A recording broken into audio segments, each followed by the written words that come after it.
আল্লাহ যেন আমাকে জীবিত অবস্থায় আমাকে আর কিছু না দেখায়। একটা মার জন্য এর চেয়ে কষ্টের আর কিছু নাই, কারণ আমার যা ছিল আমি সব হারায় ফেলছি।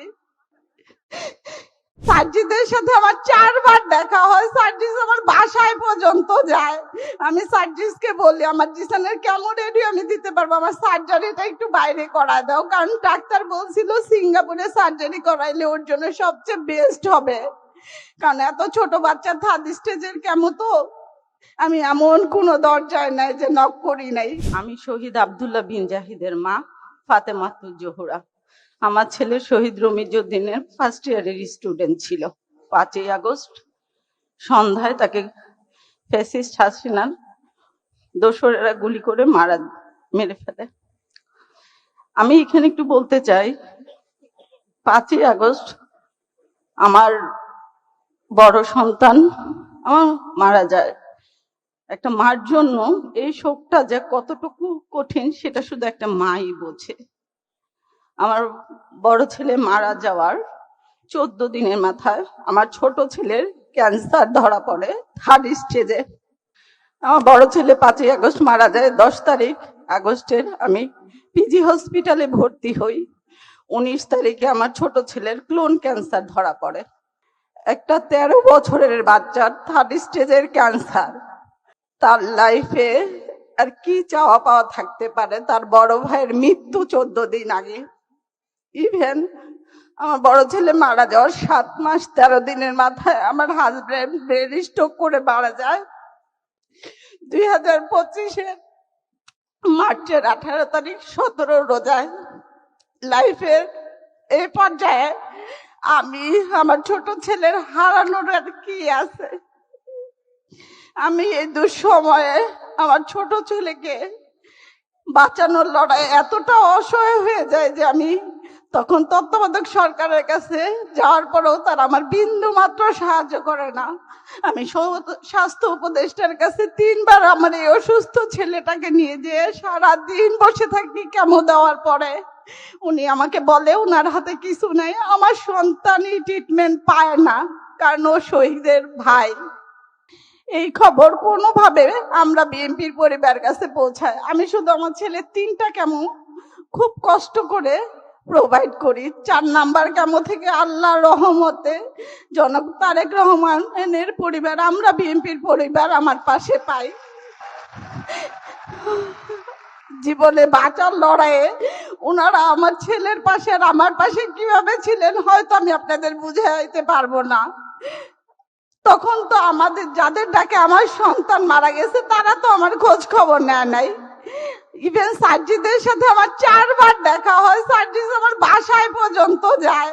আমি সার্জিসকে বলি আমার জিসানের কেমন রেডি আমি দিতে পারবো, আমার সার্জারিটা একটু বাইরে করা দাও, কারণ ডাক্তার বলছিল সিঙ্গাপুরে সার্জারি করাইলে ওর জন্য সবচেয়ে বেস্ট হবে, কারণ এত ছোট বাচ্চা থার্ড স্টেজের কেমো। তো আমি এমন কোনো দরজায় নাই যে নক করি নাই, কিন্তু আমি বিএনপি যে আমার পাশে পাবো আমার কখনো ওনাদের খুঁজতে হয় না, ওনারা নিজেরা আমার উইলিংলি আমার পাশে ছিলেন। জনাব তারেক রহমান বর্তমানে প্রধানমন্ত্রী, উনি লন্ডন থাকা অবস্থায় আমার জিসানের খোঁজ খবর নেন, ওর জন্য গিফট পাঠান, এবং উনি শুধু আমাকে বলেন জিসানকে বলবেন শক্ত থাকে, জিসানের জন্য যা করা লাগে আমি আমার সামর্থ্য অনুযায়ী করব। উনি শুধু মুখে কথাটা বলেন নাই, উনি প্রমাণ করে দেখাইছেন। আমার ছেলে 2টা সার্জারি হয়েছে, গত বছর 8 তারিখ ওর 2nd সার্জারি হয়েছে। রোমান ভাই নিজে হসপিটালে যায় আমার জিসানকে দেখে আসছে। আমরা বিএনপির পরিবারের প্রত্যেকটা সদস্য আমার আর জিসানের পাশে ছিল। আমি উনাদের কৃতজ্ঞতা বলে শেষ করতে পারবো না। আমার বিশ্বাস আমরা যে শহীদ পরিবার আছি ইনশাল্লাহ শুধু সময়ের ব্যাপার, উনারা আমাদের পাশে থাকবেন, আমাদের জন্য উনারা করবেন, কারণ উনিও তো ভুক্তভোগী। আমরা হয়তো হারাইছি, আমরা বলতে পারছি, উনি বলতে পারে নাই। আমরা যেভাবে ওনাদের পাশে ছিলাম ওনারাও আমাদের জন্য করবেন। ওনাদের কাছে আমাদের শুধু একটাই চাওয়া, আমাদের সন্তানের বিচারটা যেন উনি করে, এতটুকু ওনার কাছে আমি হাত জোড় করে রিকোয়েস্ট করতেছি।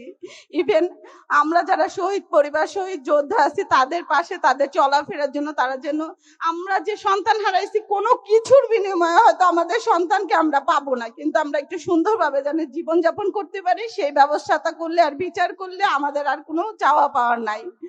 আমি আবারও বলতে চাই, তারেক রহমান আমার পাশে যেভাবে ছিল, রোমান ভাই, মিথুন ভাই, ইভেন আমরা বিএনপির পরিবারের প্রত্যেকটা সদস্য, আজ পর্যন্ত আমি সেকেন্ড অপারেশন করাইছি, প্রায় 1 বছর হয়ে গেছে। আমি হয়তো ফোন দিয়ে বলি ভাইয়া জিসানের এইটা লাগবে, আমার বলতে দেরি, আমার একদিন সময় লাগে ওইটা আমার কাছে পৌঁছায় যাইতে। ইভেন আমি একজন ক্যান্সার রোগীর মা হিসেবে, একজন শহীদের মা হিসেবে আমার হয়তো চিন্তাও করতে হয় না যে কালকে আমার ছেলের কেমো, পরশু রেডিও, আমি কি করব, কারণ আমি একটা সিঙ্গেল মা হিসেবে আমি কিছু করি না। আমার হাজবেন্ডও মারা গেছে, প্রায় 1.5 বছর হয়ে গেছে। ক্যান্সারের মতো একটা কি লেভেলের ট্রিটমেন্টে টাকা লাগে সেটা শুধু সেই পরিবারেই জানে।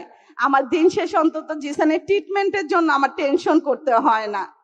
ইভেন আপনাদেরকে এখনো আমি বলতে চাই, বলাটা উচিত না, মাত্র রোমান ভাই আমাকে জিসানের কথা জিজ্ঞেস করে বলতেছে ওর এই অবস্থা কেন, ওকে এত খারাপ দেখাচ্ছে কেন। আমি বলছি ভাইয়া ক্যান্সারটা আগের চেয়ে একটু বেড়ে গেছে। ভাইয়া বলছে আপনি টেনশন করবেন না, আমরা তো আছি, শুধু ওর পাশে আপনি থাকেন। লাস্টে একটা কথা বলতে চাই, দিন শেষে প্রতিদিন সকাল হয় রাত হয় আমার জিসান শুধু বলে আম্মু ভাইয়া তো আমাদের রেখে চলে গেছে, কিন্তু আমি তোমাকে কার কাছে রেখে যাব, তুমি তো সম্পূর্ণ একা। আমি ওকে বলতে পারি না যে বাবা ইনশাল্লাহ তুমি সুস্থ হয়ে যাবা, বলি আম্মু ইনশাল্লাহ আম্মা আল্লাহ তোমাকে সুস্থ করে আমার কাছে দিয়ে যাবে। আমি সবার কাছে দোয়া চাই আল্লাহ যেন আমাকে জীবিত অবস্থায় আমাকে আর কিছু না দেখায়। একটা মার জন্য এর চেয়ে কষ্টের আর কিছু নাই, কারণ আমার যা ছিল আমি সব হারায় ফেলছি।